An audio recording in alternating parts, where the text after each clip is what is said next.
You get on my back. I get hollers. We have a good time. It's such a lovely day. We should pocket the sunshine and never give it back. Even if there's a heat wave, we're stalling on the track. It will just be a plus change. Hello everyone, welcome back to my channel, and today we'll be making Bakugo's cosplay gauntlets, and I'll be showing you how to make the gloves and the full tutorial. Anyway, so in this tutorial we'll be doing, the gloves, the gauntlet, and this sleeve thing that he has. This is the second part of the entire, my entire collage of videos about making his entire cosplay. So today we'll only be focusing on his gauntlets. So let's get to it. Guys, the first step of any complicated cosplay that you have to make, go online and get a template from anybody who actually makes a template for you, because I went online for this, and because my IQ is slightly lower than the rest of the people, I decided to take it from somebody. This is not my template, that's a disclaimer, gonna say that, don't copyright me. So I will be linking the video that had the template in my description of the guy who made the template, but if you're gonna be following the same exact tutorial that I'm doing, then you're gonna get 2 large panels and 2 small panels, and then you're gonna tape them together for your prototype. I'll go to your nearest Ace Hardware and get some thick floor foam mats, because that's what I did. Now disassemble your prototype and trace it onto thick foam, and then cut it out with a box cutter. When cutting your foam, try to cut it out in one big piece, because if you make little rough motions when you're cutting the foam, it's gonna look very uneven, and if you don't have a Dremel to soften it after, then it's gonna look not really good. So just a warning.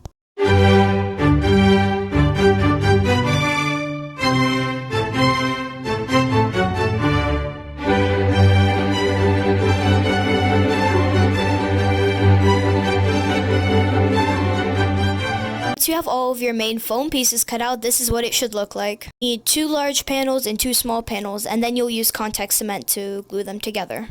Put on your premium Elmer's glue on your pieces of foam and glue them together. This stuff is actually really weird, because the longer you let it sit out after applying it, the stickier it's gonna get. My cat took over, so I guess I gotta take a little break.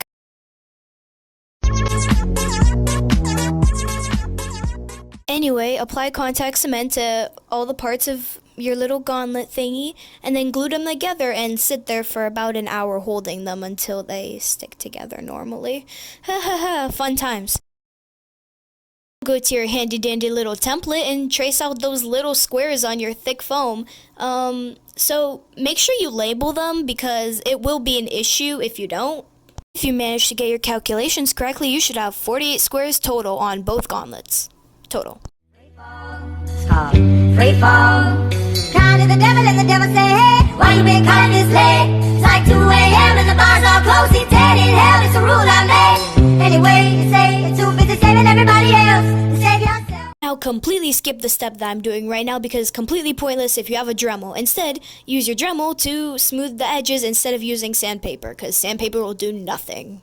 Now enjoy watching me completely waste my time, because I completely did not need this step, and you should completely skip it because it is completely useless. So you want to get your template and trace out this inside circle thingy for your gauntlet so your hand is held in place. You want to trace it on thick foam, and you want to change maybe the middle circle a bit to make sure it fits your wrist size better.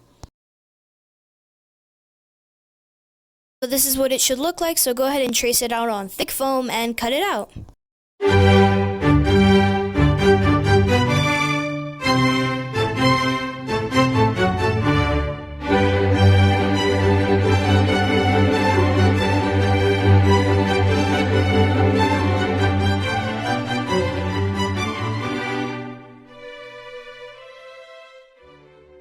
Basically apply contact cement around the entire foam circle, and then you're going to place it inside the gauntlet and wait for it to stick. Now it's time to add texture to the gauntlet, so you're going to use the thinnest foam you can find, and you need black foam because it'll be easier to paint after, but if you do have a different color foam, you will need Plastidip to color it. I'll use contact cement to glue it onto the gauntlet. You may need 2 layers of contact cement because the first layer can get absorbed into the foam. Note that the template may not exactly fit the gauntlet perfectly like it did for me, so what I did is that I cut the top part and shortened it a bit and then just glued the edge. Now that you're done with the top texture of the gauntlet, now you're going to do the bottom texture. So remember, whatever you do to one gauntlet, you do it to the other gauntlet. Pre-algebra, guys. Remember? Now go to your nearest hardware store and borrow a Dremel from them. It's really gonna help because if you don't use it, your edges will be pretty messed up on the gauntlet. Dremel down every single one of those tiny squares you just cut out for the past 2 hours. Keep in mind, I know I probably should have said this earlier, but it's too late. But whenever you're cutting the squares, make sure you cut them under an angle. So the top of the square should be much smaller, like the surface area on the top should be smaller than the surface area on the bottom, if that makes sense. Here's a picture.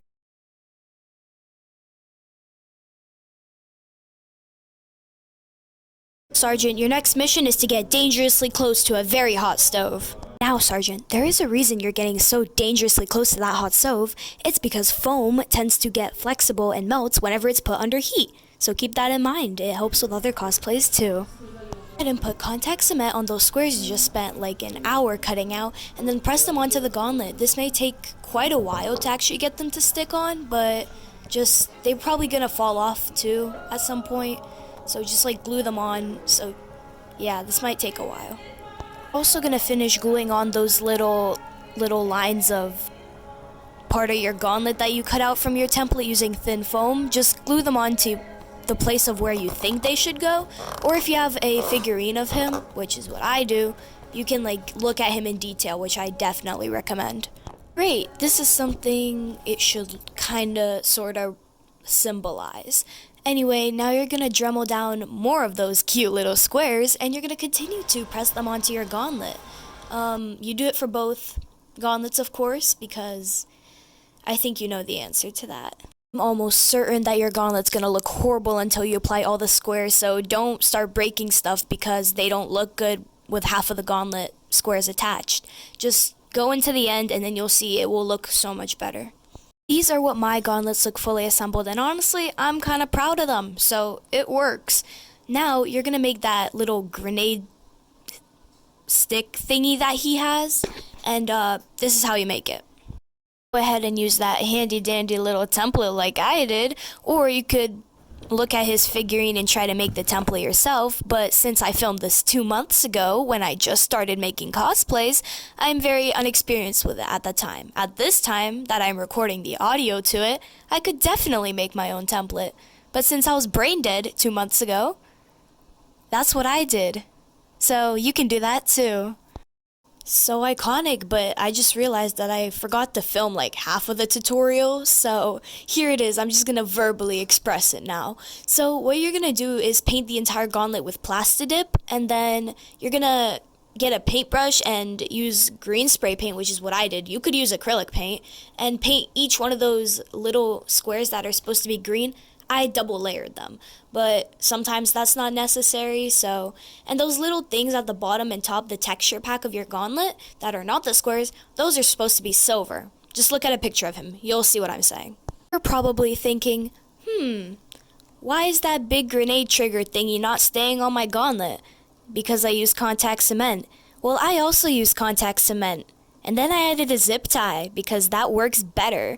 And you don't really see it, so this is how mine looks really up close. So now we have to do the glove part of his costume. Of course we do. So you're gonna go outside and try to avoid your neighbors because you're gonna look like a psychopath. And you're gonna spray paint the palm side of your glove with orange spray paint. This did not work out amazing for me, but it got the point done, so I mean that's all that matters. I don't think people are gonna stare at this part of their costume too much, but if you find a better way to do this, please comment it down because I think I really screwed up. Now go ahead and trace your hand on a piece of paper and make something that looks like this really cute template. I fully made this up, so I think you just like make little squares at every point of your joint that your finger bends, and then kind of look at his costume up close too and try to make it so it looks similar. These are what both of my gloves turned out. They're not amazing, but they're also not horrible. And oh, I forgot one more thing. You know that little arm brace he has in his summer costume? Oh, just get a long pair of socks and snip off the ends of them and then just put them on. That's it. So that's the end of the tutorial, and that was the entire gauntlet tutorial actually. And I'll be posting my full tutorial for his entire costume a bit later once I finish making knee pads and all that. But this is everything that we made today. So it looks a lot like his. I'm very proud of this. So if you want to follow along, I'm doing his entire cosplay, and yep. So thank you guys for watching and subscribe.